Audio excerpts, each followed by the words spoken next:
that I've noticed is that I don't know the timings of this stuff because it sometimes can seem as if we've got to wait a few seconds and then it just yeah. But when you watch it back, it shows that we're just sitting waiting for 5 seconds before we talk. But anyway, welcome. How are you guys doing this evening? Saturday night. Pretty good. Pretty Greetings, good. Pretty salutations, and jubilations.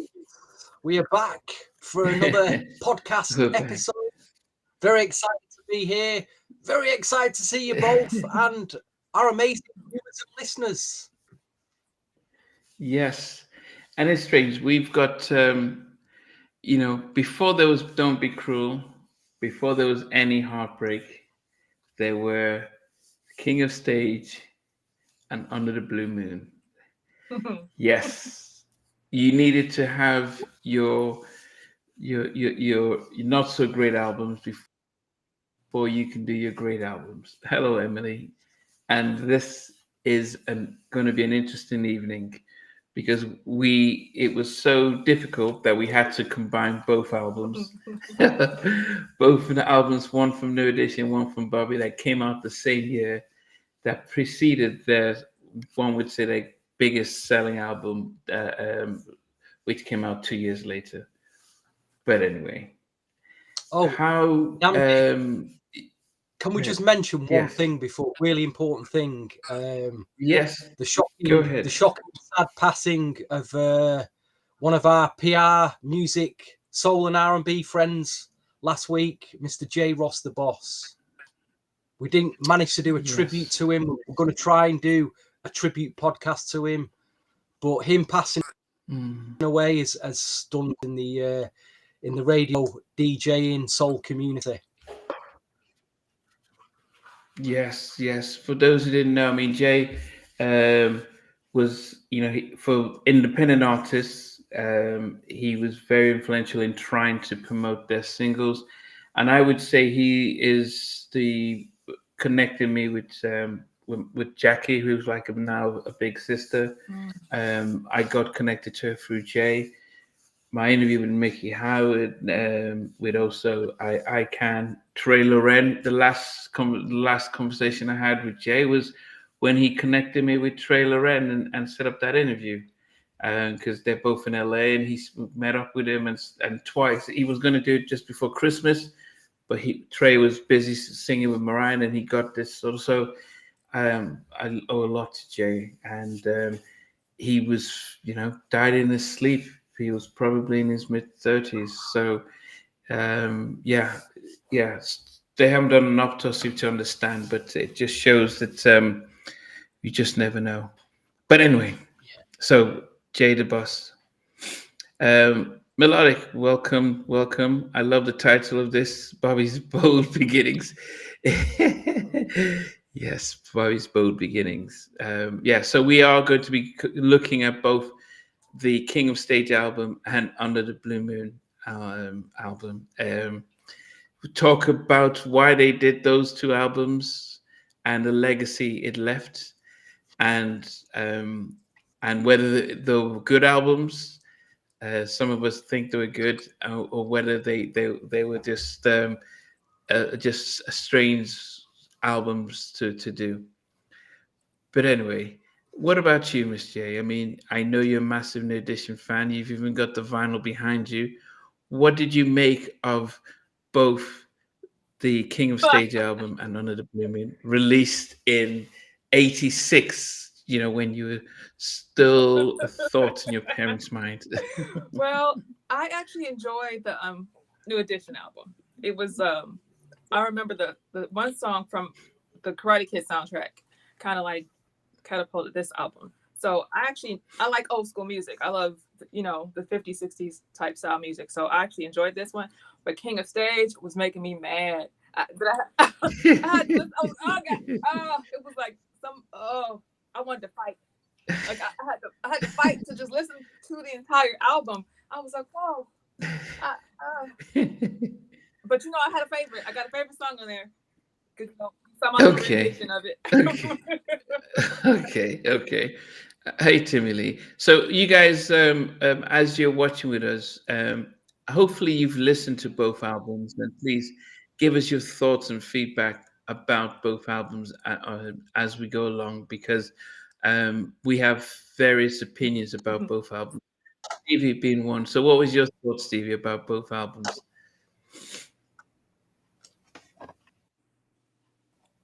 Stevie, are you there? Could you hear us? I can't hear you, Stevie. Can now? Oh, Stevie Can you is not hear frozen. me? Okay, he just looked. Back. Okay. We can hear you, Stevie. You were doing a Sheldon there for a second. Wow. Yeah. So, what was your thoughts on both albums, Stevie? I'm looking at the time span that I actually got the albums. Firstly, the King of Stage album, I didn't know nothing about until I got Don't Be Cruel. So I got it maybe a year or two later. And I remember coming across it in the racks and thinking, what? There's another Bobby Brown album. This isn't Bobby Brown. King of Stage, look what he's wearing. I was like, what is this? It just didn't compute. So I thought, well, I'm going to buy it anyway. And like Miss J said, I played it and I was like, oh dear. I mean, 86 really. If you was buying soul and R&B music in 86, I mean, throughout the 80s, there's been some great years for soul and R&B. I'm not sure if 86 was one of them. I know that 83 was an incredible year, the early 80s especially. But 85, 86, I think a lot of artists didn't know what direction to take after Thriller came out. Thriller changed the landscape. So production-wise, what do you do? So I'm listening to this King of Stage, and there's a bit of like rapping going on. There's this and that going on, and only 2 or 3 tracks I could get my head around, and they were the cameo ones, which we'll go into. But I was at odds with it. But there was some tracks that I did like. In terms of the New Edition one, again, I got the album many years later after I'd got Any Heartbreak, and again I was like, "What's this? This is this is not New Edition." And then when I played it, I'm like, "What's this?"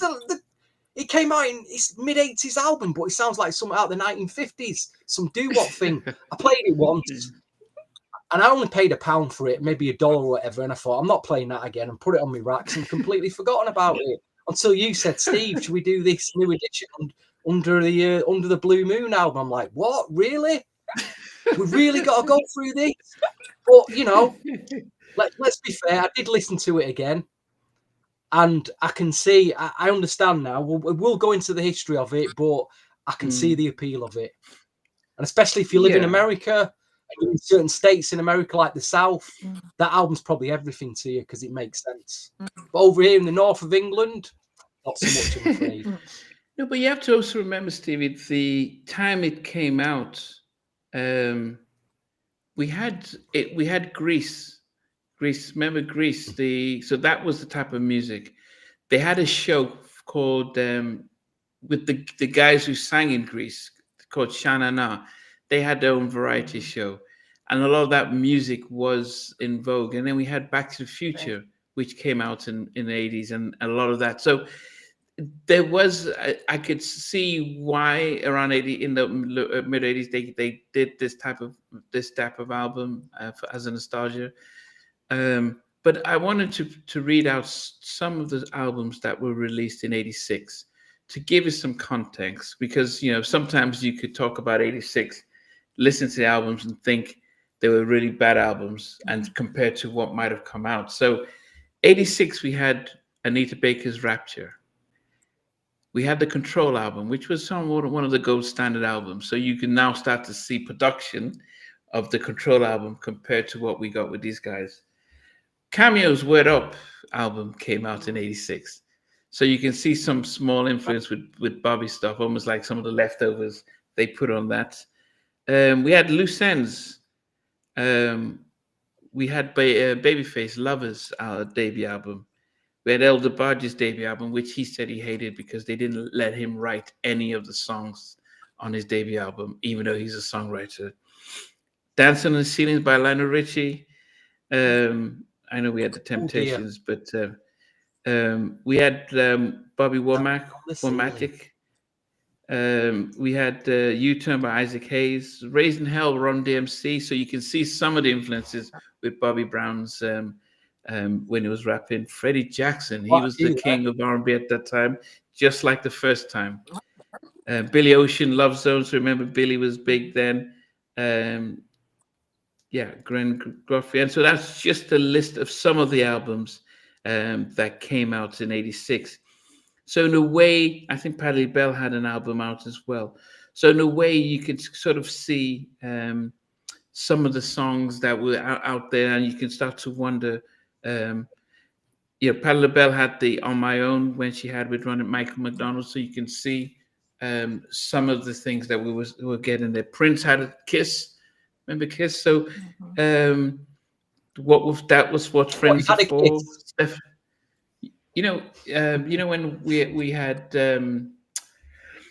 When we had what's that Prince Kiss, that album that came out in around '86. Gregory Abbott.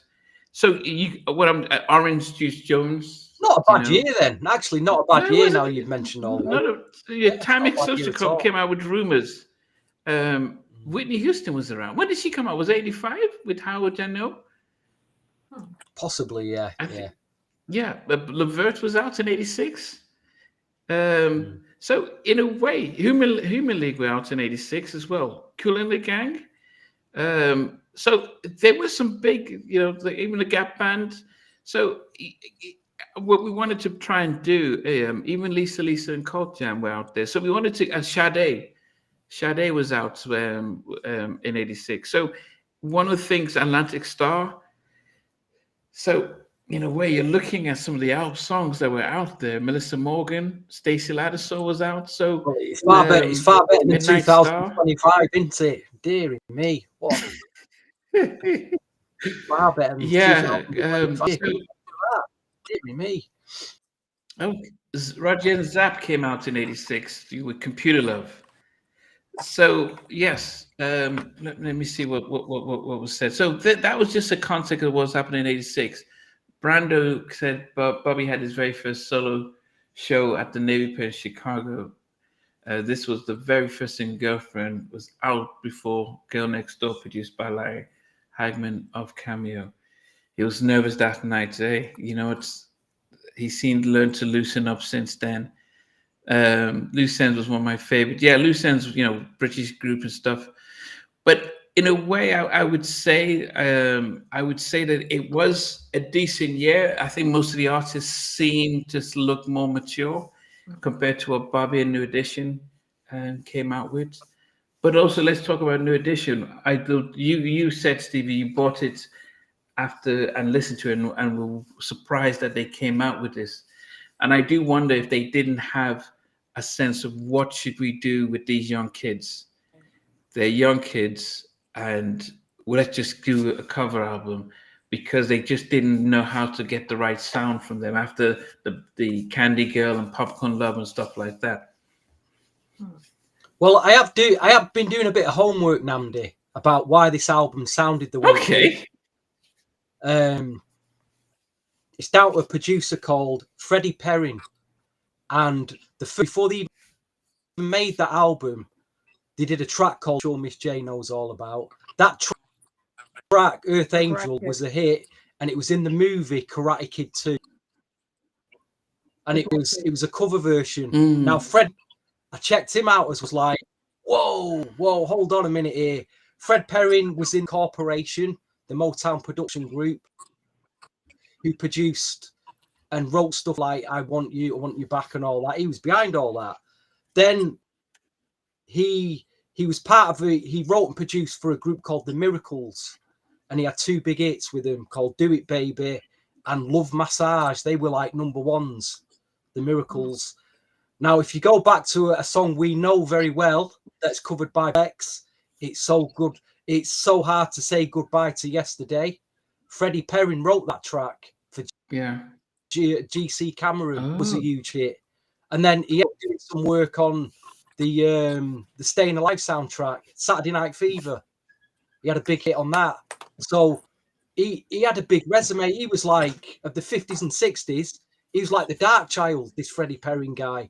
So obviously they got hold of him, did Earth Angel with New Edition for a soundtrack, that blew up, and they said, you know what, we might as well make a whole album like this.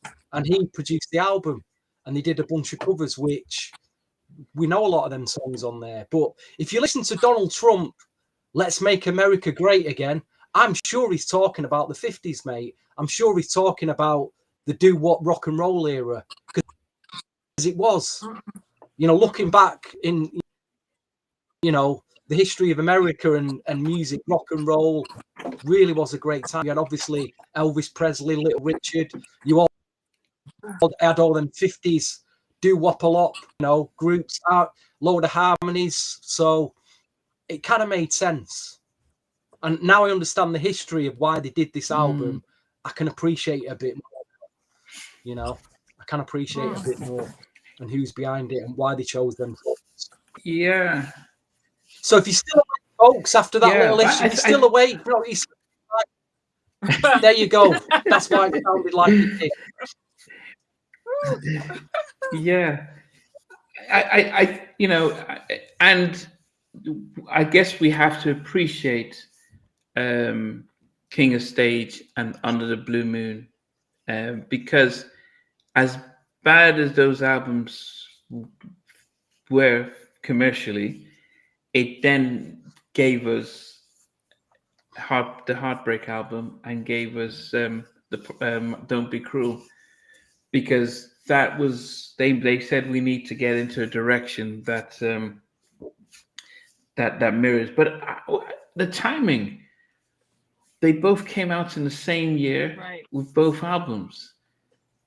Well, look what happened. It's really strange that Well, it's not, Nam, because they got Bobby Brown was unceremoniously dumped from the group. So they've got New Edition. They got New Edition. They got Bobby Brown.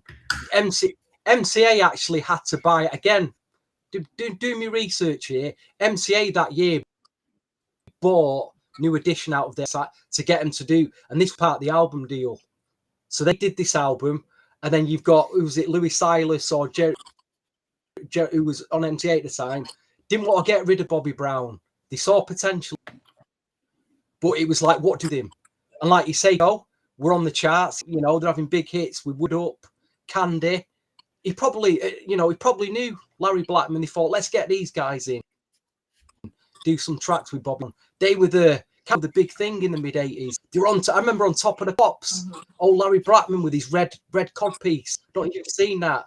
Word Up with big red, flashy, gyrating his hip, red cod piece. So they probably thought, we got a bad boy here, Bobby Brown. Here's an older version of him, old Larry Blackman. Let's get these working together. See what'll happen. Kind of worked out. Not in a hit. Yeah, you know what I mean? I can understand the connections now a bit better. That was a strange connection. Yeah, that's a strange connection though. Larry Blackman with Bobby Brown. And Bobby Brown, that one video, he kind of was dressed like him without the. What do you do in '86? What do you do? You can't make Bobby Brown a Frisson or Anita Baker. You can't go in that direction. He's not a soul man. He's young. He's a bit of a bad boy. He can rap a bit. So let's get a bit of beatboxing and rapping in. Let's get a few funky grooves in. New Jack wasn't around then, so the production they were trying was a bit hip hoppy. They hadn't molded fully R&B and hip hop together yet, so it was a bit of an experimentation. But some of the tracks, the cameo do work. Girl Next Door is fantastic. It's a great track. It worked well on that. Baby, I want to tell you something. They do sound like cameo tracks, but they work. But yes, they're not Bobby Brown. Yeah. That did sound like a cameo. Right. Yeah, that is the key thing. I mean, Girlfriend. To be fair, however, I laugh about Girlfriend in the past, but that does suit Bobby. That does suit him. It does sound dated. It does sound more New Edition, but it does suit him. Yeah, but if you think about they, Full Force came out in '85. Alice, I Want You Just For Me. So you can think that is such ahead of its time. And so they could have easily have gone full force to do that. Do you think that track was overlooked? Even which one? Which one? Even though that Full Force was a hit, Alice, I Want You to Be My Girl, or whatever it was called.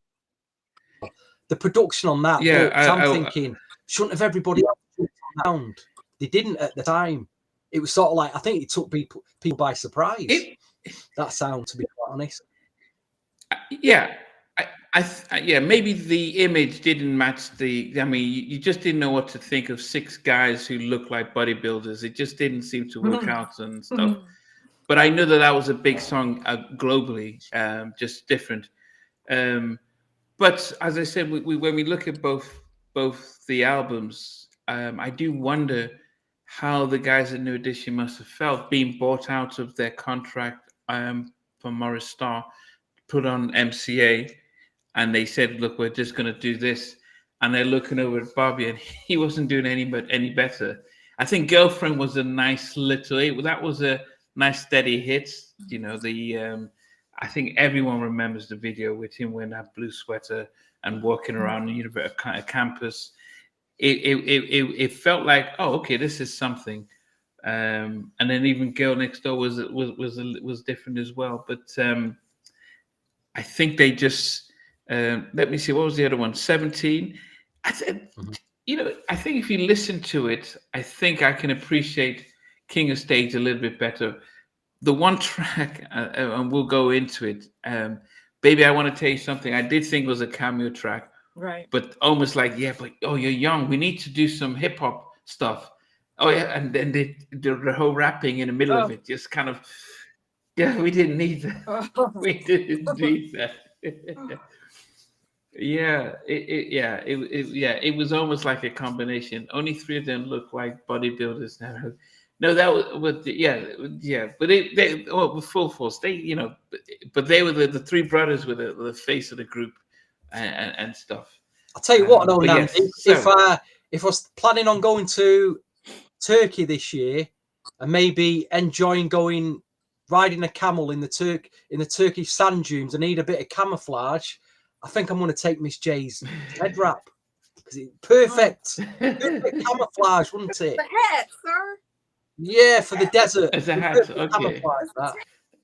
Very impressive. Very impressive this evening, Miss J, as usual. Very impressive.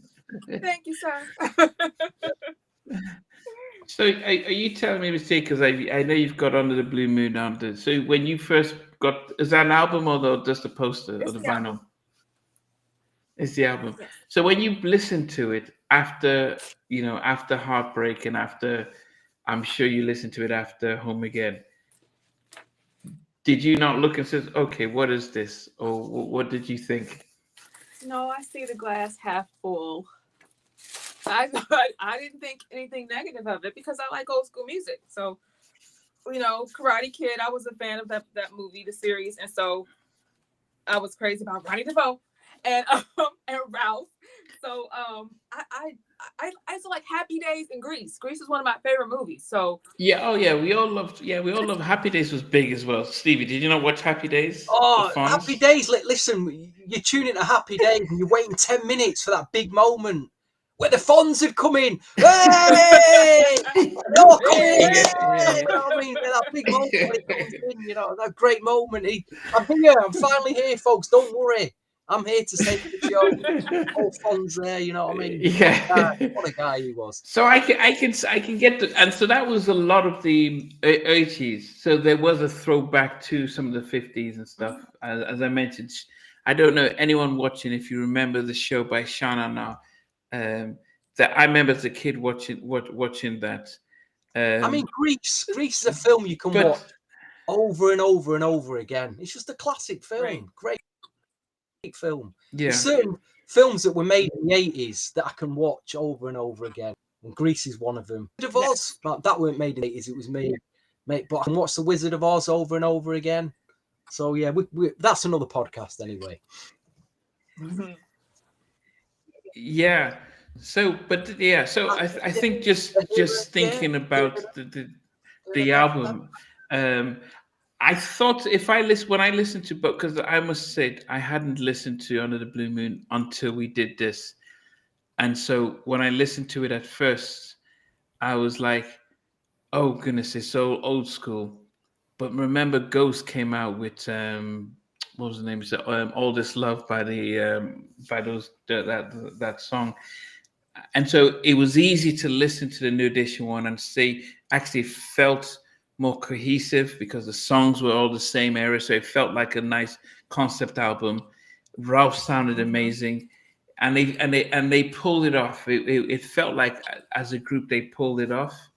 And maybe if I'd listened to it in '86, I might have appreciated it more. Even though I appreciated it more now, it felt more cohesive compared to King of Stage, which had pockets of good songs, but was just all over the place.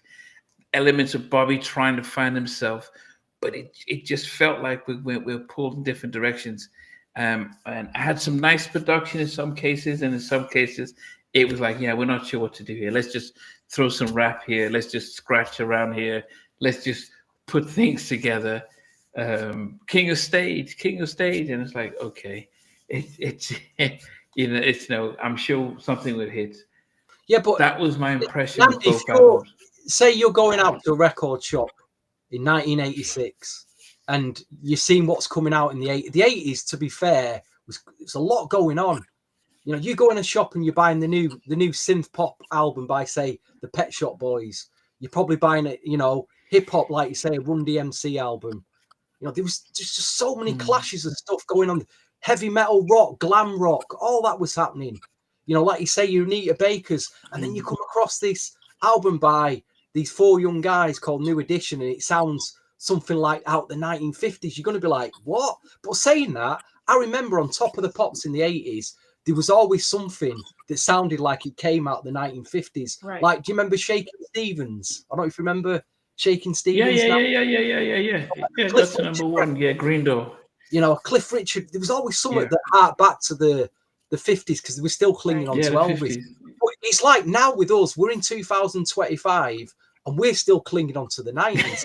Right. So if you're like a young, some 23-year-old girl going to a record store and you're buying the new whatever's coming out, the new Dolce record or whatever, and then you see me next to her and I'm buying some night, and she goes, why is this old dude here buying some 90s thing? And I'm going to turn around and say, well, because that thing you're listening to there samples half of it. So, that's where it comes from. It's probably a bit strange to someone in the 20s, like, why are you still clinging on to the 90s? You said, Sonny, that it just dropped because, yes, I do remember a lot of people would talk about the 50s and the 60s, and you're like, man, or even the 80s. And then, you're like, man, that's disco. Yeah, like disco. And like, why do you still listen to ABBA? And then you've now said 30 years later, we're still talking about the 90s like it was the golden era of R&B, and we're going on the 90s tour, and we're saying, yeah, it doesn't compare to the 90s, and yes, it's the same type of stuff. It definitely is something very similar. Okay, so. Yes, Emily, we remember Troop, and they came out. They formed around the early 86, 87, but they released their debut album in 88. Where Miss J's coming from, why she prefers the New Edition. I get it. I do get it. It's probably got a more, when you listen to that, it probably has a more calming effect on you. Whereas that Bobby Brown album is a bit all over the place, isn't it? Really? Yes. Yeah. Oh my God. They just threw something in the air and was like, okay, whatever song lands, we're going to do that one.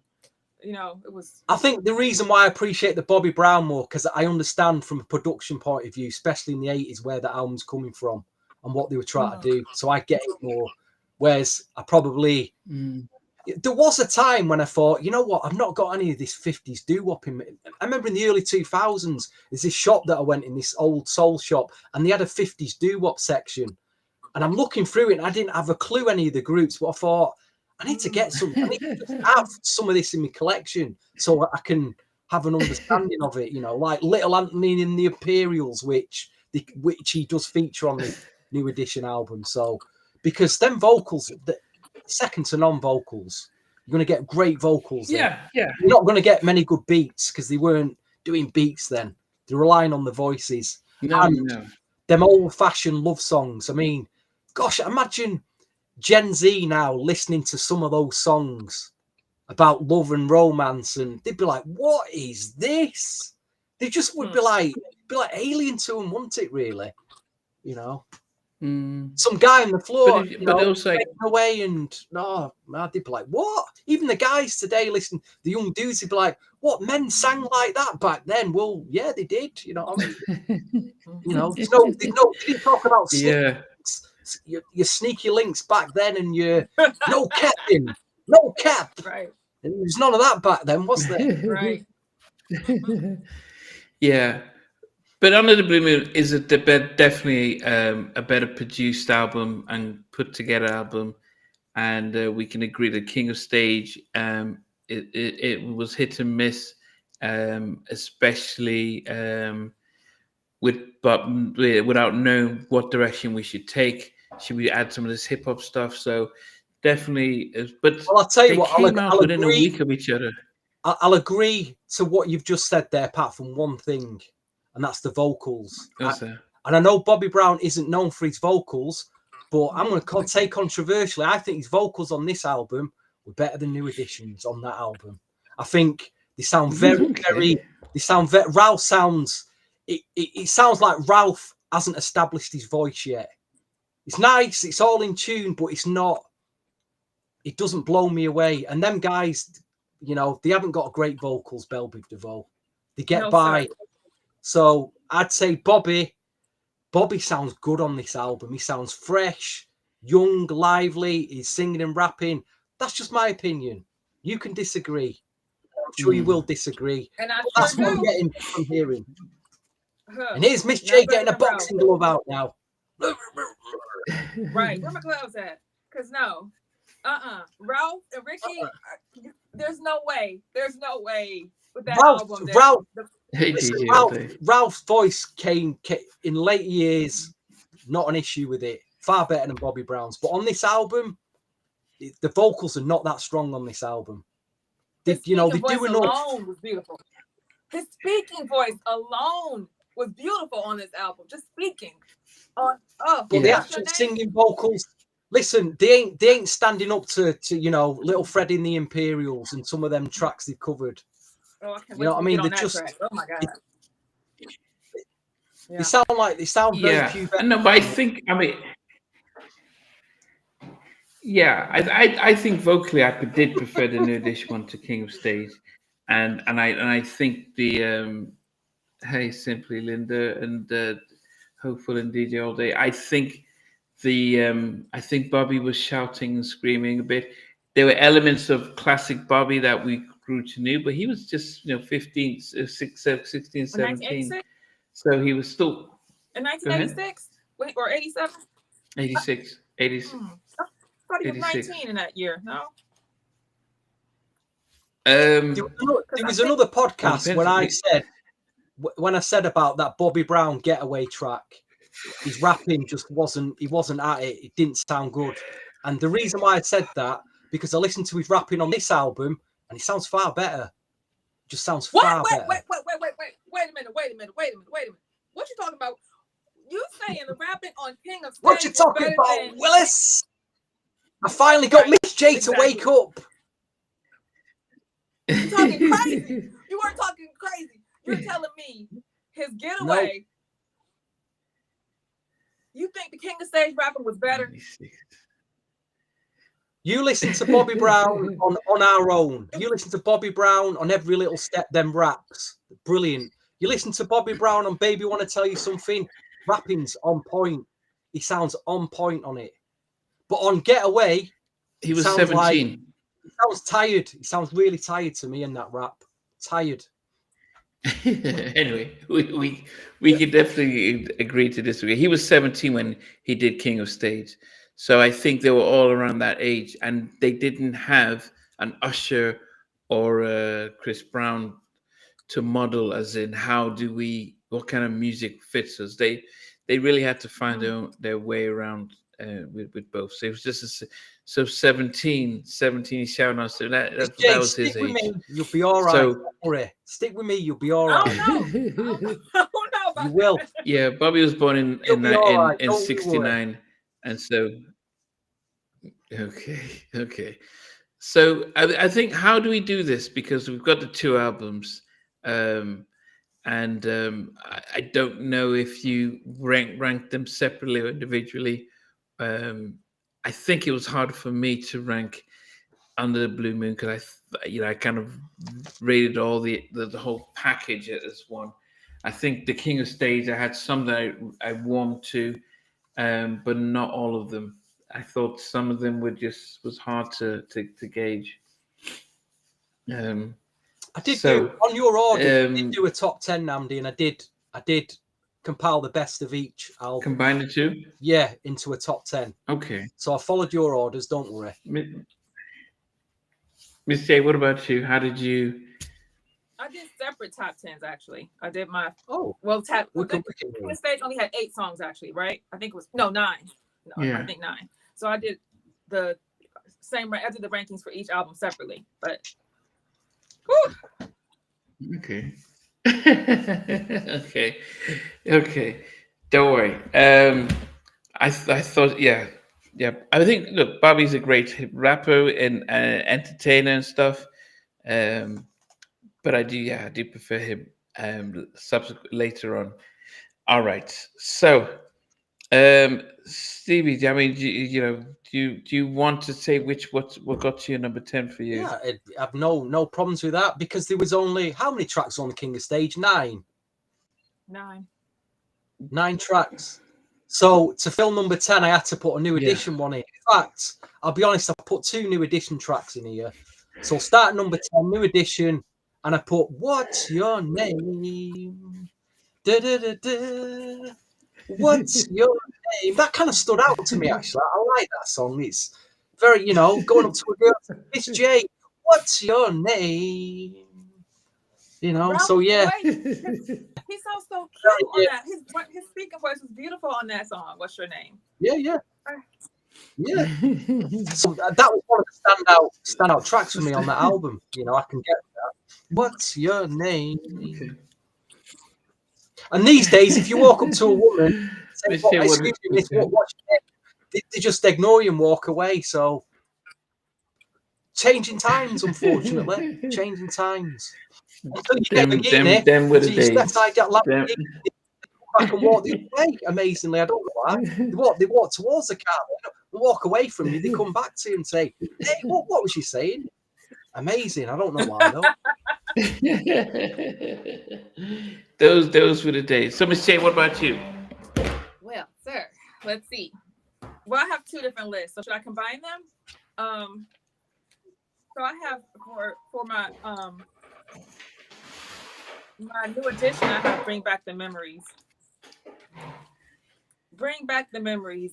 It didn't, I think that was an original song made for that album. And you could tell it was an 80s track. Disguised. Oh, okay. I thought it was who had that song? Bring Back the Memories. New edition. Was that a different one? That was off the One Love album. Oh, I know. Okay, it does sound like something. Yeah, that is a line from that song, from the album.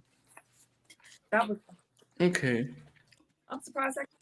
Timmy Lee had 1,000 Miles Away, and Melodic had Duke of Earl. Somebody said, "Fix my face."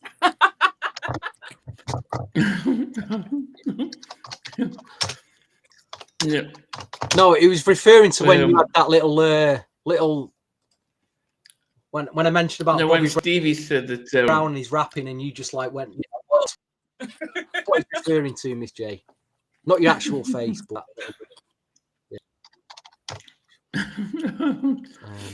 yeah. What did you have, Mandy, at number 10? Like Timmy Lee, I had 1,000 Miles Away. 1,000 Miles Away. That's your number 10. Okay. Yeah. As I said, the second. Okay, so number 9, Stevie. You know what? I've tied a new edition track with a Bobby Brown track because I wasn't sure if I really like the King of Stage title track. I can really do without that track. It's the only track I can do without with on the King of album. Stage, really? And I've only put 2 new edition tracks in this top 10. But I thought Earth Angel No, that I can get with that. I can get with that track. And I like Karate Kid 2. I forgot actually because Karate Kid 1 and 2 are some of my all-time favorite 80s movies. I didn't know they had a track in it. And I've watched that scene over and over. I didn't know it was New Edition. But so Earth Angel has kind of clashed with King of Stage, but to appease Miss J, and I don't want her falling out with me tonight, I'm going to go with number 9, New Edition, Earth Angel. Earth Angel, that'll do for me. Yeah. Okay. Benzie, got to keep the ladies happy at some point. I'm a little confused how you said you only have 2 New Edition tracks on your top 10 list. So that's just because I like the Bobby Brown album better. I just like the album. So King of Stage. Well, listen, if you'd have combined, you'd have just a combined top 10, how many New Edition tracks would you have put in it and how many Bobby Brown tracks? 5 of each? 6-4? What would you have done? Maybe 3 Bobby Brown songs. If I do that, only 3 Bobby. If I'm going to combine them, only 3 Bobby Brown songs are going to. Fair enough. So you can't criticize me then for only putting 2 New Edition tracks in the top 10. Yes, I can. If you'd have only put 3 Bobby Browns. Yes, I can. Yes, I can. Don't worry, folks. We'll bring you back. We'll bring you back in a few Bobby Browns. Yes. Yeah, I mean, I think for me, I think I had there were 4 that I liked on King of Stage, and I think that it was harder for me with the New Edition because they were more sentimental ones, songs that I've listened to that I enjoyed, and so that they moved around there. Yeah, Larry Blackman did King of Stage. Yep. I know you didn't talk about this, but let me see a little bit. But Takes New Edition. It wasn't on this album. It was on the soundtrack.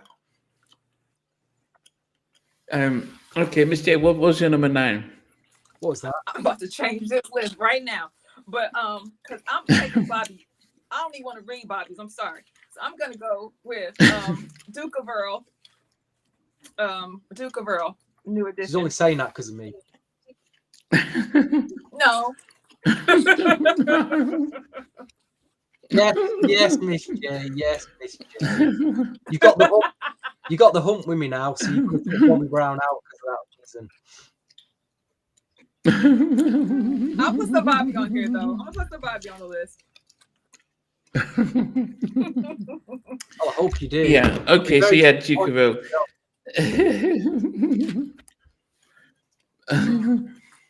Yeah, I think. Let me see.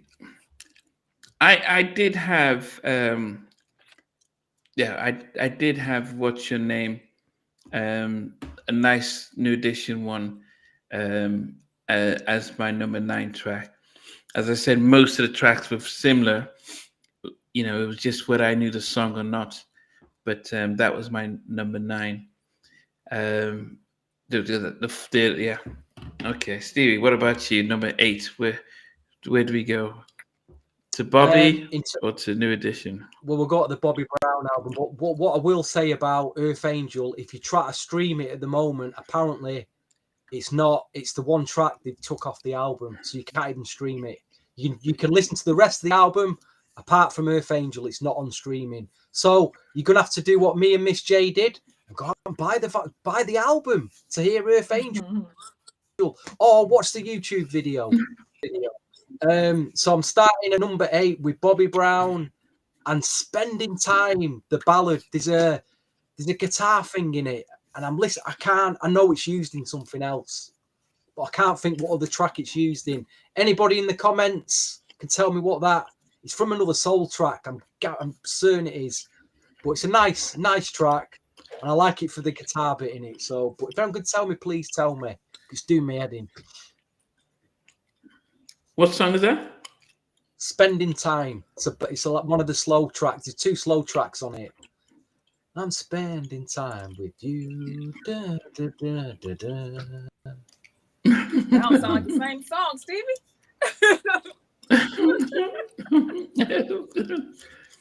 He was King of Stage. Okay. Let me see if I can pick it up.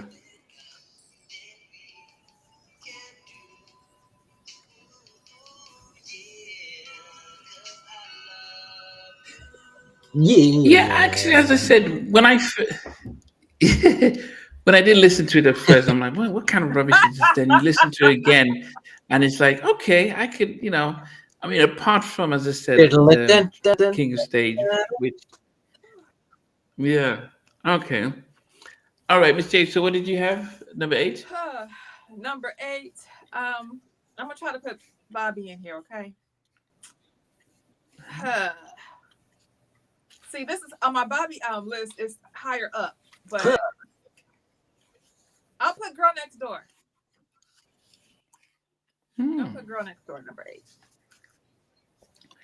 Yeah, I listened What to you that. talking And about? Well, it's a number 8.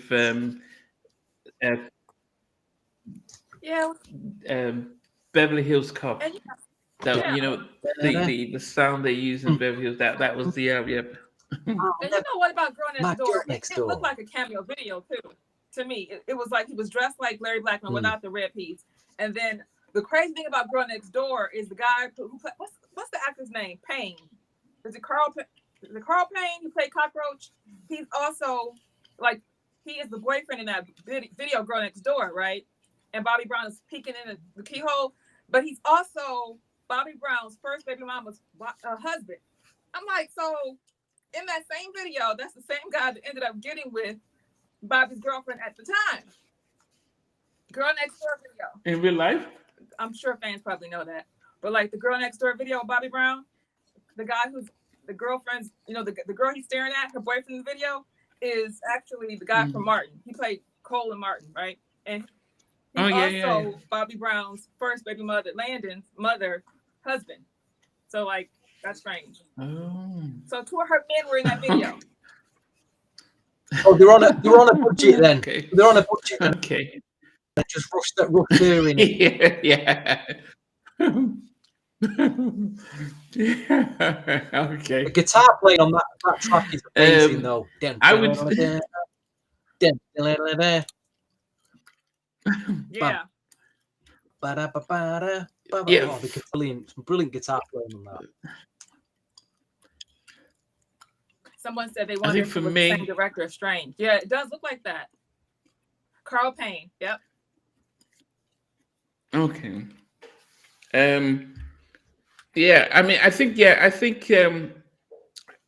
I'll give Girl Next Door as well as number 8 because even though it was one of the songs I remembered, it didn't sound as good when I listened to it repeatedly just to make up my list.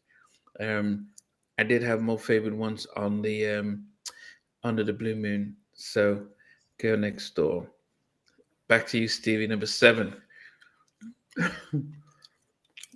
So you had what? Under the Blue Moon at number 8? No. Girl Next Door. Girl Next Door, number 8. You kidding me? 8. What? There were 3. There were 2. Yeah, I had songs that I preferred more on that album. Wow. There were songs I liked better on that album. Wow. And you didn't like Girl Next Door that much? That was like one of the. That was it was more familiar, but when I listened, I think it sounded. I think it sounded very 80s, and it didn't age well when I kept listening to it. Do you like Cameo? I don't know if you like 80s Cameo. I did like it. I like She's Strange. Oh yeah, Cameo. I mean, Cameo. Yeah. Word Up, Cameo. I liked all that. Yeah. I'm just surprised because I thought Girl Next Door was a really good track. Yeah, but it's not as good as Baby I Want to Tell You Something. Yeah. That, I think Girl Next Door is one of the, that. I think there's only really three really strong tracks on this album. The rest you could probably leave, but I think that's one of them. But then again, that's my opinion. Anyway, number 7, I got You Ain't Been Loved Right. You ain't been loved right. Miss J, you ain't been loved right. Ba, ba, ba, ba, ba, da, ba. You ain't been loved right. Da, da, da, ba, ba, ba, da, ba. Did you like that one, Miss J? No, sir. That was the 9 on my list when I made it. That was the worst song of the bunch. You ain't been loved right. Bum, ba, bum, bum, ba. Oh, I like that. I kind of like that. You ain't been right. Look, you ain't been loved right. You haven't been written right. That you ain't haven't been loved loved right. But he's been not lying, right. is he? He's not lying, Miss J. You haven't been loved right. You haven't been loved right. He's not lying. He's telling the truth. The brown plumber, Bobby Brown's telling the truth, yo. He's telling the truth. Telling the truth. I'm gonna go with Whitney on this one. Go to the now. She's gonna kill me after this show. She's gonna kill me, Miss J, after this show. I'm telling you. I can't believe you like Buckle that. in, Okay, folks. Timmy Lee had girlfriend at number 7. Buckle in, folks. It's gonna be me and Miss J really like going at it this podcast. It's gonna be I one want of to know, them do you like podcasts. raisins in your potato salad? Do you eat raisins in your potato salad? That's what I want to know. I think you do. Anyway, number. So what did you get? 7. Miss J. My number 7. I'm gonna put Bobby Brown "Spending Time with You." I actually like the song. That was one of the best songs on the album. Wow. Okay. I'm glad you like it. I like Bobby, but just not this album. What you listening to? So yeah, for me, I didn't mind this. 17 was my number 7. And actually, I would say that as much as I liked Under the Blue Moon as a concept album, I couldn't separate too many of the songs because I listened to them and thought the song is familiar, and I like how they sang on it, but it wouldn't.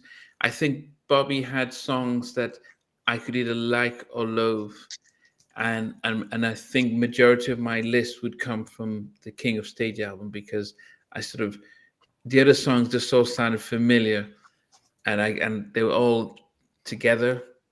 Yeah. So 17 is number 7 for me. 17 was a serious matter, wasn't it? That the lyrics on that song. I'm surprised they released that as a single.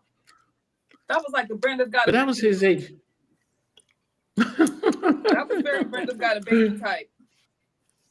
I'm surprised He was just a kid himself, so. Number 6 for you, Stevie.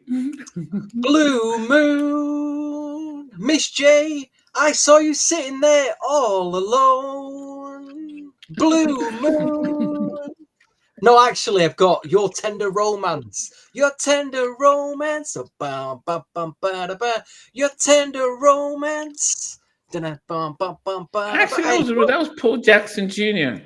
Yeah, I like that. Your Tender Romance. I mean, Blue Moon, we all sing that at Manchester City. That's one of the Manchester City Football Club anthems, that. Blue Moon, I saw you standing alone without a care in the world. That was actually used in... Miss J, have you seen a film called American Werewolf in London? The guy who directed it is the same guy who directed Michael Jackson's Thriller video. I don't like him. John Landis. I don't like him. Well, that's where you hear that And he song. also did Black and White. Yeah, but I've gone for Your Tender that song.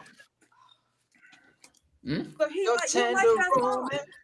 It's got a groove Malik to it. says that he likes. It's got a groove. Yeah. Malik says there's the Bobby Brown 17 extended club mix re-edited by Greg Royal. Okay, since you mentioned Tender Romance, I want to listen to the first few seconds of it.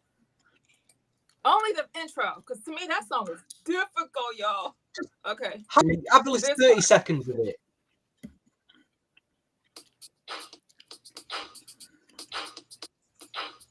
That's the only part I like.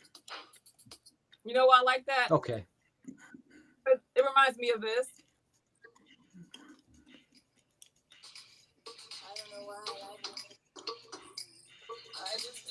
And what's that? That was Whitney, So Emotional. So like the intro Okay. made me go to Whitney. So that's the Interesting. only reason why I like the first few seconds of the song. That's it. Other than that. Anyway, good evening to Brandon. Good evening to who else we got? Hopeful. Hopeful, Miss Hopeful. What are you hopeful of this evening? What are you? Tell us. Do tell us. Malik, good evening. Melody, good evening. Timmy, good evening. Anybody else tuned in tonight? He's spending time with us. Us Mad 3, going on about these albums. Thank you very much. Okay, so Mr. What did you put For down? number 6, are we? Okay, number 6, I have 1,000,000 to 1. I think Ralph did a great job on Under the Blue Moon. I want to say Under the Cherry Moon when I'm thinking about this title of this album, but because of Prince. Yeah, Under the Blue Moon, 1,000,000 to 1. Ralph did a great job, and I love the backgrounds on it. So number 6. okay. Earth Angel is Nice. number 6 for me. Starts it off, nice little stuff. As I said, I thought the guys did well for an album that was not meant to be their third album, I guess. But as you said, it's probably the business. They needed to get them out sometimes. You know, for anyone who remembers, like when Fox had the rights for Sony had the rights for Spider-Man, and Fox had the rights for X-Men and Fantastic Four. And part of the contract was every couple of years they had to put out a new movie, whether it's good or bad. They just had to put it out, or they lose the rights back. And so it felt as if we've got these kids, as Stevie says, we need to put out something. Let's just do a quick cover album, and then start working on them. And we got the masterpiece, which is Any Heartbreak, Can You Stand the Rain, and all that stuff. That was the result of, you know, the kids saying, man, you know, we need to, these songs just didn't represent the best of us. Okay. So I had her for Angel as my number 6. Stevie, what's your number 5? Can you get up Ben? Is it Ben Zen's question, please, Fonsa? Did you frequent Expansion Records in your younger day? How did you know, sir, or miss, whoever you are? I did. And you know what? Time I walked past on the street where that shop used to be, I had a tear goes down my face because I miss it so much. Every Saturday morning, that's where I'd be when I was like 17, 18, 19, buying Zan's first album, all the Guy 12s, all the new Jack Swing that had come out that week. I was buying it, and they used to rip me to shreds in that shop for buying it. They used to do the MC Hammer dancing. Hey, Steve, we got this R. Kelly album for you. That vibe, and then they'd be doing all the dancing like that. And honestly, I remember to this day that record coming out, and some guy went, "Can I ever listen to it?" So they put it on the deck. They played She's Got That Vibe for the first time in the shop. And everyone in the shop's like, "Can I have one? Can I have one?" And they went, "No, it's Steve's. You got it for Steve." Oh, wow. And he gave it to me. And then they're all Well, going, did they just buy one album? "You don't even like New Jack Swing. Why do you want a copy? You guys don't even like this stuff. It's for Steve." So I got it that day, and I was very happy. Same with Mint Condition. Wait, did they just get one copy? If it was a swing beat record, Would they just get one copy? They got like, if it was a big soul album, like say Will Downing or a Freddie Jackson, they get like 20, 30 copies in. But if it was some like young TLC or some young New Jack thing, because they were selling to like older soul people, they'd be like, "Well, we'll try that. We'll risk it. We'll get one copy in, see if anyone buys it." And they'd always go, "Well, we'll sell it to Steve anyway. He'll buy it. He buys all that young stuff anyway." And if I knocked it back and said, "No, I don't want it," they got upset. Special Generations first album, they played it me, and I went, "Nah, I don't want it." I'm like, "What? We've got this in for you. We've got this special for you." And I should have bought it, but I just didn't get it at the time. So, but yeah, Expansion Records, that record shop. He might have messaged Stevie. Oh, God, I used to catch the train on a Saturday morning, dude, from Chorley. Wow. And I bought all my New Jack Swing from there. They took the mic from me. Jeez, I had no idea. So you was getting it as well, sir. Wow. I'm stunned. You probably... I knew I recognized you. He used to take Probably the mic one that says, "Hey, can I get that?" And yeah. he's probably one of the ones who said, "I want the record." And they said, "No, it's for Steve." Yeah, possibly. Oh, good. It's a small world. Small. Yeah, it definitely is. So, Stevie, what makes you number 5? Oh, sorry. I forgot we're actually on a Bobby Brown podcast. Love Obsession. Love Obsession is my number 5 tonight. Love. Oh, hold on. I just need to hold on. Remember how actually that sounds. Oh yeah. Yeah. Now that sound at the moment, that 80s sounds really in. It's actually really. It's on Love Obsession at the moment. Like, yeah, that's that. Sounds very 80s, but it is what it is. But number 5. Miss J, what about you, number 5? What's your name? What's your name? New Edition. You know, I love Ralph's voice. That's a good pick. I know what you were saying about it. I disagree, and I do love how he was speaking at the end. You know, New Edition songs usually are, the speaking parts are usually done by Michael Bivins, which I don't understand, but maybe because they want to give him something to do. But Ralph, I guess he can't do everything, but Ralph's voice when he speaks is just so beautiful. I mean, listen, viewers, how boring would it be? How boring would it be if me and Miss J just agreed with everything? How bored. You tune in and me and Miss J and Namdi are just, oh yeah, you're so right. Yeah, I agree. Yeah. You just get bored, wouldn't you? You get fed up. So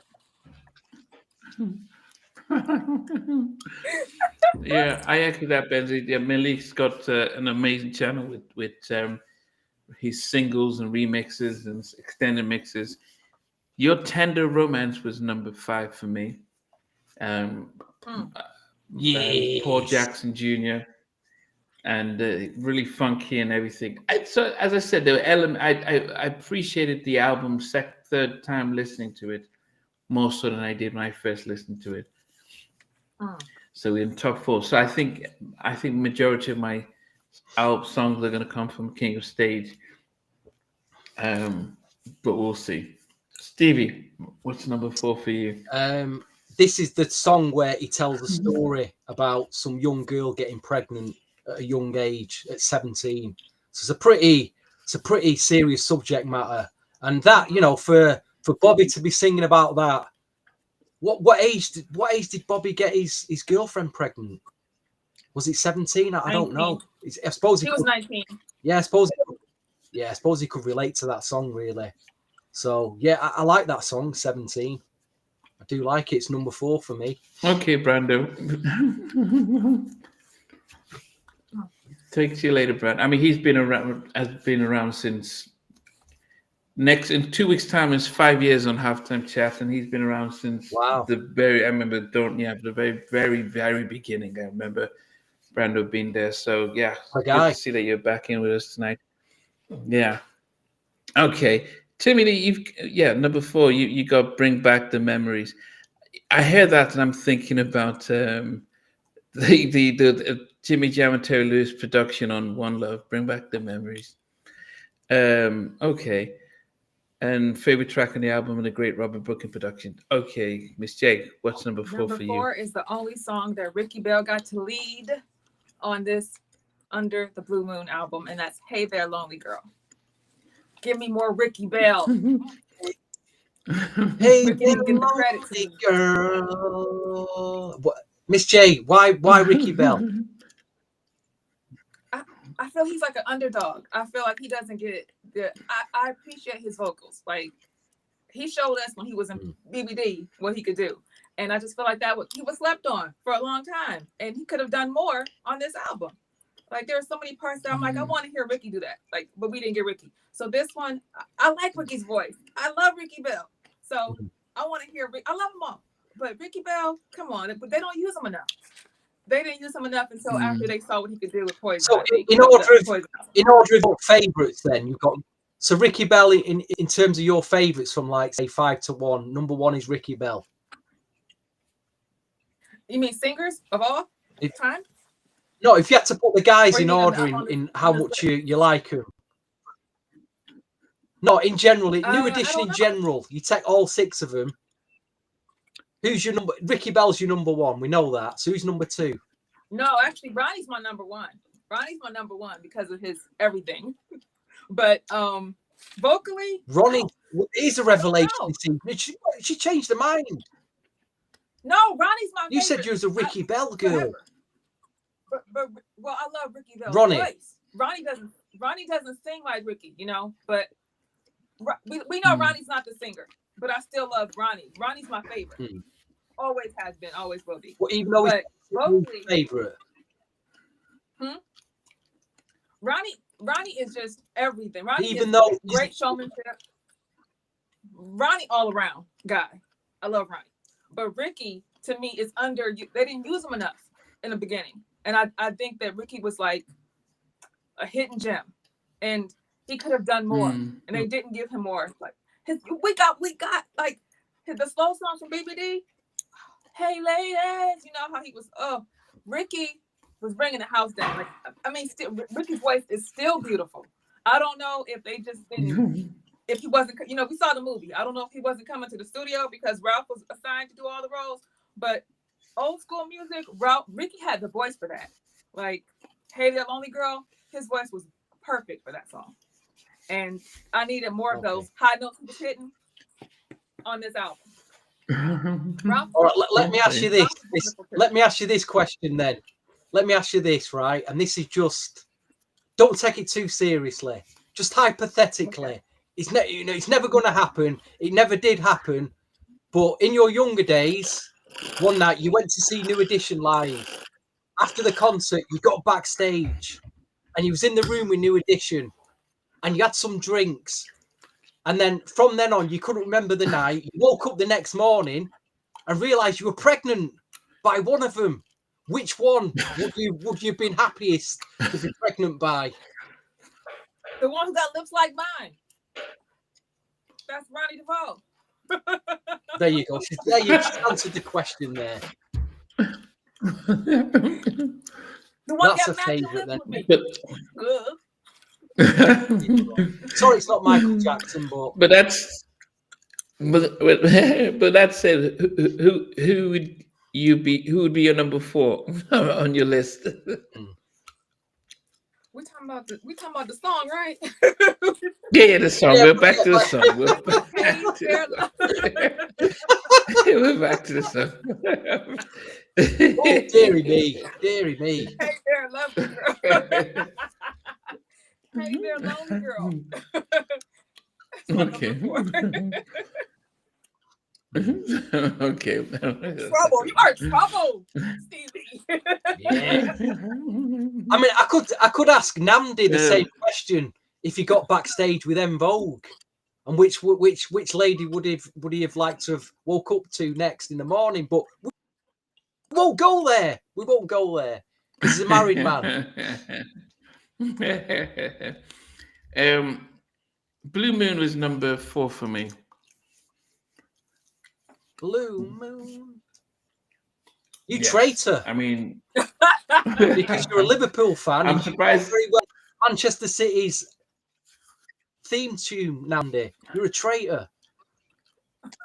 I even wonder how they took that. It's not as good as Never Walk Alone, but you know, yeah. It's a Blue Moon, but they did well. So I've got my top 3 now. Okay, Steve, what's number 3 for you? Let's get that comment up from Red Golden Child, please. What does it say? Let's get the Met Gala. that up. Miss J. Wright, you are so pretty. Your soul is winning always. There you go. Thank you. Met Gala here on Halftime Chat. Look at that, eh? So sweet. Okay, Timmy Lee's put his number 3 down. Baby, I want to tell you something. What's your number 3, That's a great. Stevie? My number 3 is girl. I can't sing it. Is it I want a girlfriend holding and loving you tonight? Jokes aside, I like that track. Kissing you time. I can't listen to it a lot though. I've got to be in a kind of mood, certain kind of mood to listen to that because it's a bit soppy, isn't it? It's all a bit soppy. I want a girlfriend holding. I wonder how Bobby Brown feels about that track now. I wonder how he feels about it. I don't think you're a fan of that song. Do you think he still likes it? Right. Do you think he likes it though? No. He doesn't sing it. He never sings it. Why not? Maybe it was, I don't know. Doesn't, does he? It's better songs. Maybe that's why. But I like it. Interesting. I like it. Well, it kind of sounds a bit So what did like you an have for oldie. them? Sounds like an oldie. Yeah. That's true. Mm-hmm. What did you have for your number 3? My number 3, Since I Don't Have You, New Edition. Ralph and Ricky. I got to hear Ricky more on this song, so I heard the back and forth of Ricky and Ralph. So I was happy, and Ricky was singing in higher register. So I love it. Since I Don't Have You. Okay. And y'all know they got married together, right? They had a duo married. I'll tell you what's interesting.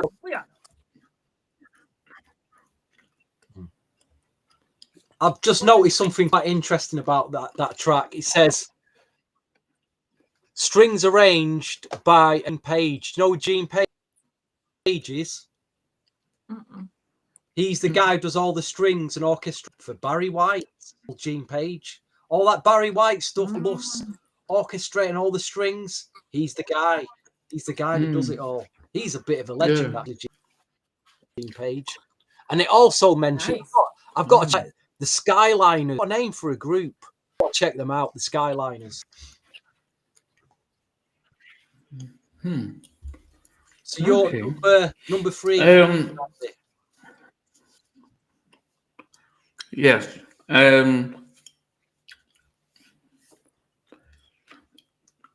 I did.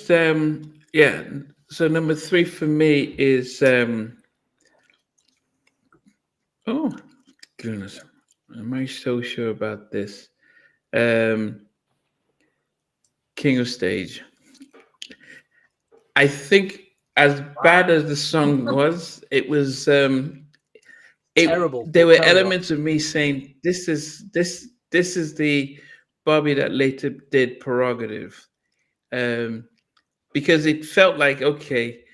Because when I compared that to the Blue Moon, under the Blue Moon, that felt controlled, choreographed. Everything was in place.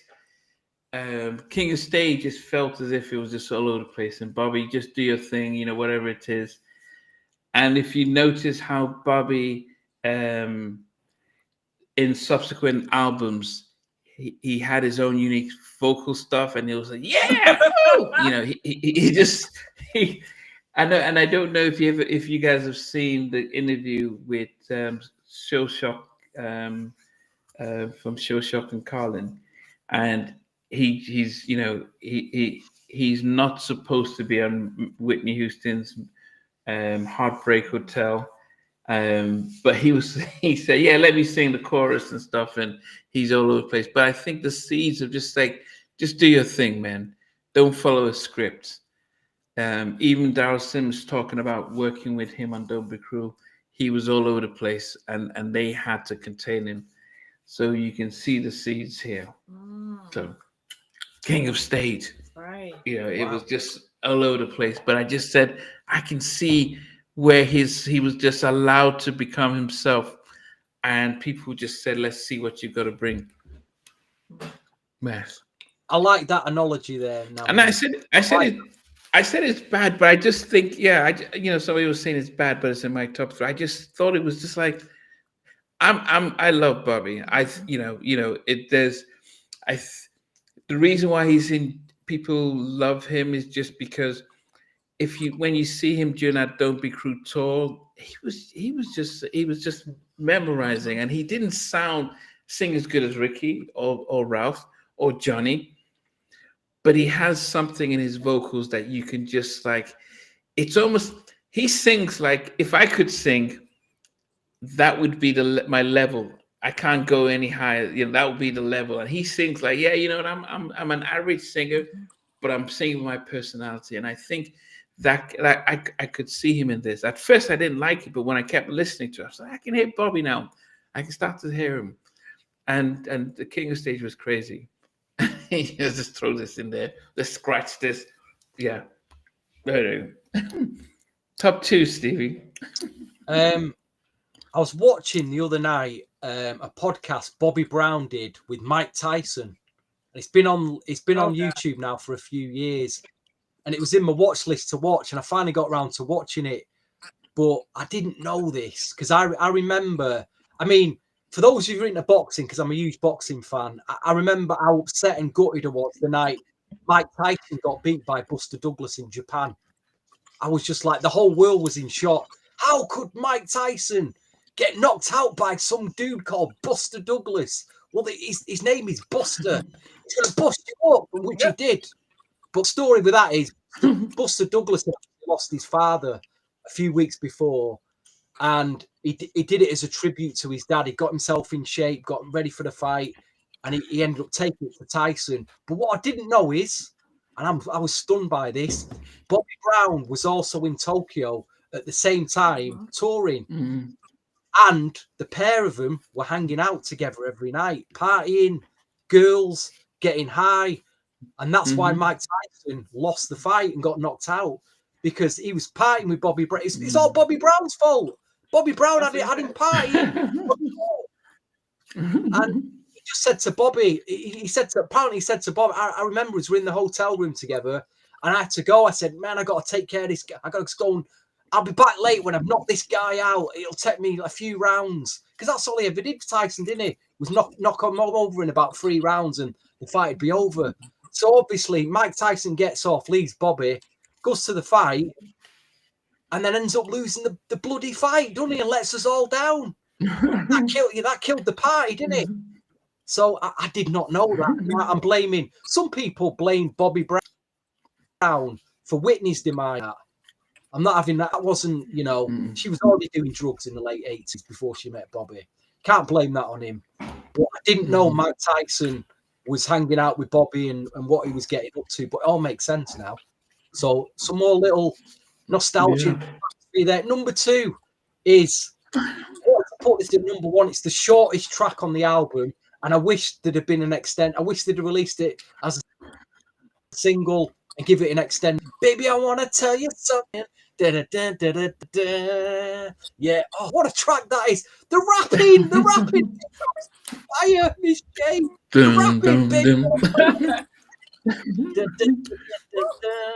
How can you not like that track? What's wrong with you?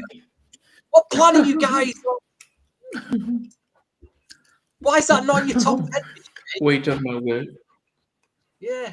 Baby, I want to tell you something. Da, da, da, da, da. You know it.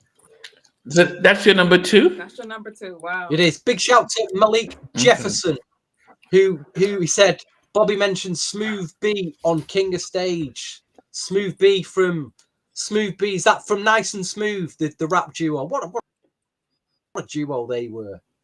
Yeah. So Baby Want to Tell You Something is at number 2. Wish he was at number 1. Can't have it all. Miss J, what's at number 2 for you? Number 2 for me. Look at those eyes. Oh, look at those eyes it's giving me, folks. Look at those eyes. There you go. There you go.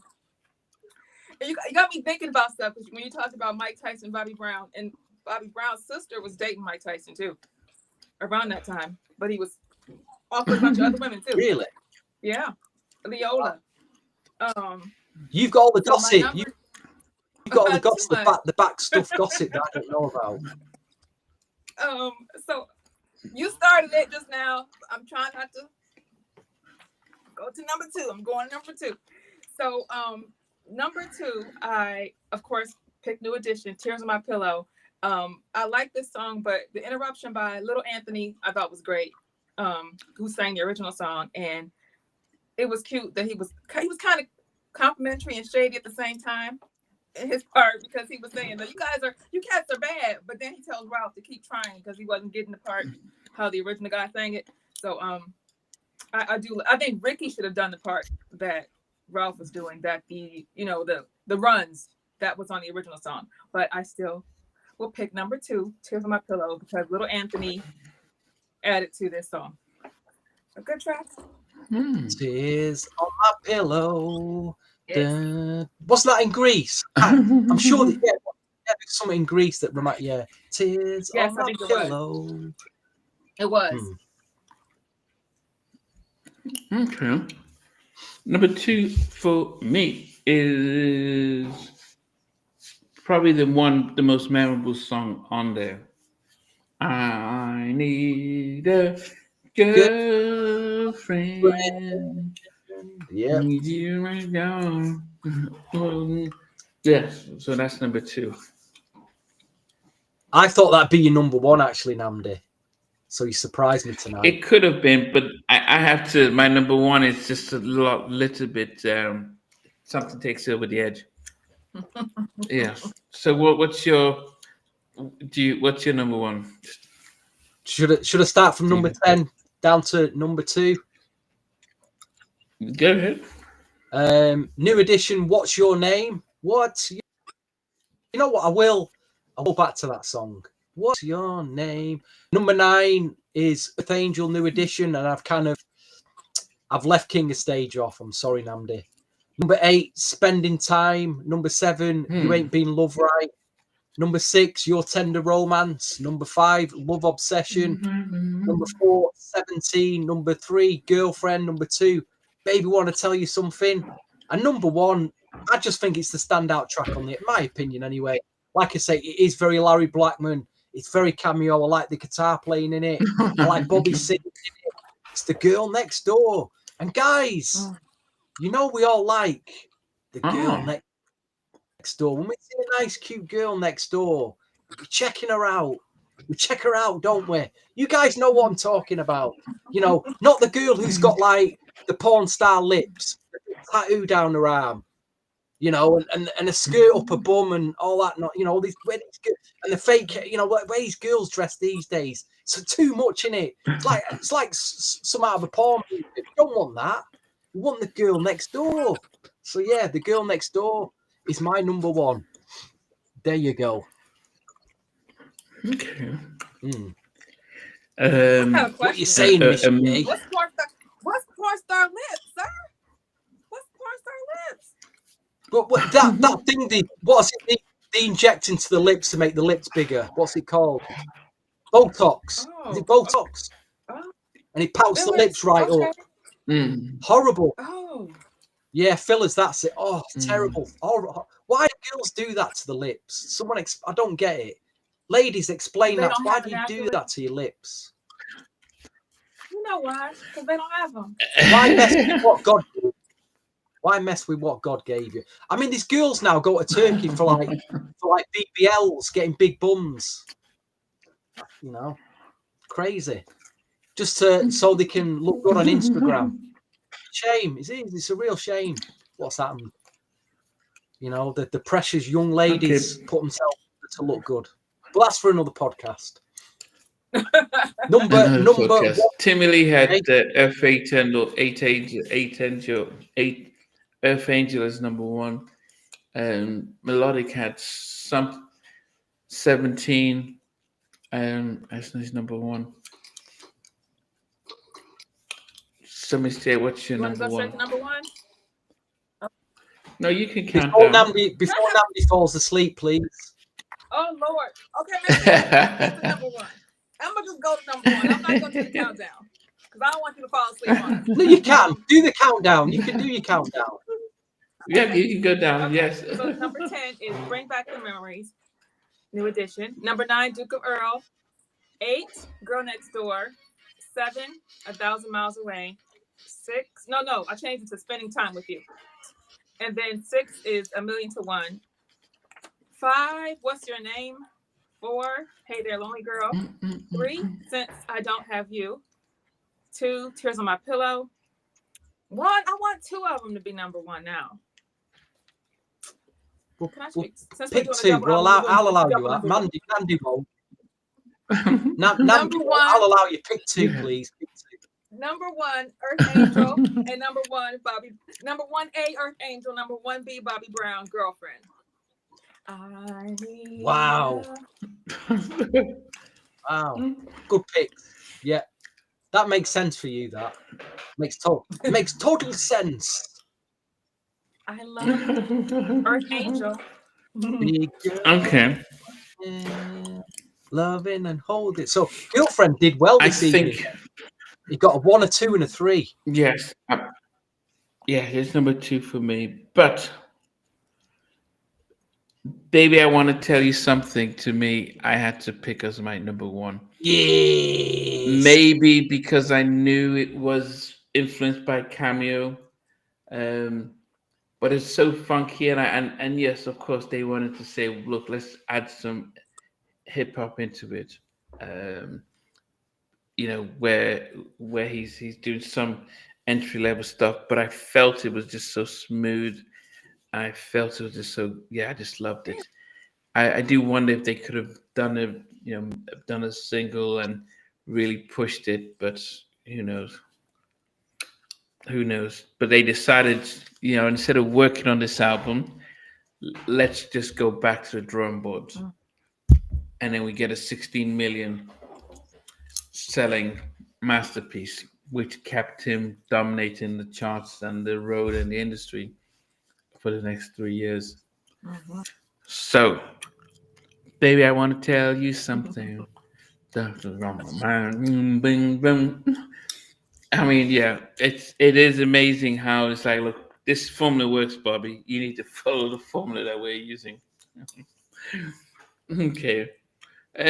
Steve, you didn't have many new edition in your list. Only 2. Because, like I say, I'm not really grown up with it. I've not listened to it I've only played it twice in my life, so it'd be unfair. And I know the Bobby Brown album more. But as a good token of, I picked a few tracks that over the week that I've been listening to it that kind of stood out, and that was Earth Angel and What's Your Number. I'm sure if I went back to it, some of the others would stand out a bit more, but I'm highly unlikely to go back to it. In fact, I did actually get, as well as all the vinyl albums, I did get the CD copies. I don't think I got this one on CD though. I can't remember getting it. Maybe I don't. Maybe I will. Maybe I won't for the collection. But we'll see. Okay. Wow. Okay. Wow. So, King of Stage, Under the Blue Moon. Let's give the album a rating out of 10 then. What would you give, Miss J? What would you give Under the Blue Moon out of 10? What score? I'll give it an 8. And what would you give King of Stage? Wow. A 2. Wow. Maybe Andy, a 3. what would you Maybe give? a 3. Okay, we'll go with 3 then. What would you give in New Edition out of 10? I think when you think about, I probably would give it. I mean, as I said, at first I listened to it, I was shocked. I think I've grown to love it. That means I'm not thinking about. I'm not thinking about how it would have been in 1986 when the Janet Jackson album, Freddie Jackson, as well as Billy Ocean, when they were doing more, and with Lionel Richie, more pop type of R&B. But I would give it a 5. I mean, the only thing it scores high is just because it influenced the next generation of music. But yeah, 5. What Bobby Brown is 5 or the New Edition album 5? The New Edition album, I think it was a 6. You give that 6. I think that was a 6. Yeah. Okay. I think as a concept album, I did prefer it. But I give the King of Stage a 5. Okay. Well, with that, I'll give Bobby Brown. Mr. J, what about you? She's already done it. She said Go ahead, Stevie. 3 Yeah. for Bond and 8 for New Edition. So I'm going to go with 3 for new. I'm going to go with 3 for New Edition, and I'm going to just 3 for New Edition, Miss J, and I'm going to go with 6 for Bobby Brown. A good, commendable 6 debut album. Not a classic, not terrible, somewhere in the middle. A very generous 6. But that New Edition can go back to the 50s. That can go back. That can, get in the Doctor Who's TARDIS and get converted back to the 1950s for me. You can go under the blue moon, as far as I'm concerned. Get under the blue moon. And with that, folks, I hope you've enjoyed it tonight. I hope you've enjoyed this rather rambunctious, crazy, fun, at times Tetris podcast that we've had this evening. Coming out with some big words tonight. Very big words. Yes. It was a different one, but as I said, we had to combine both albums. One as a concept, one was all over the place. But 2 years later, they produced. Well, I would say 18 months later, they both came out with some of the most amazing Iconic albums and songs. Yes, iconic. Okay. All right, guys. So and before you all go, I just got to say, before you all go, where's he gone? Yes, before you all go, one drunk man is more intelligent than 3 women with PhDs. Oh, that's trending at the moment, by the way. That's trending on social media. African guy. He sat there going, one drunk man is more intelligent than 3 women with PhDs. Oh, brilliant.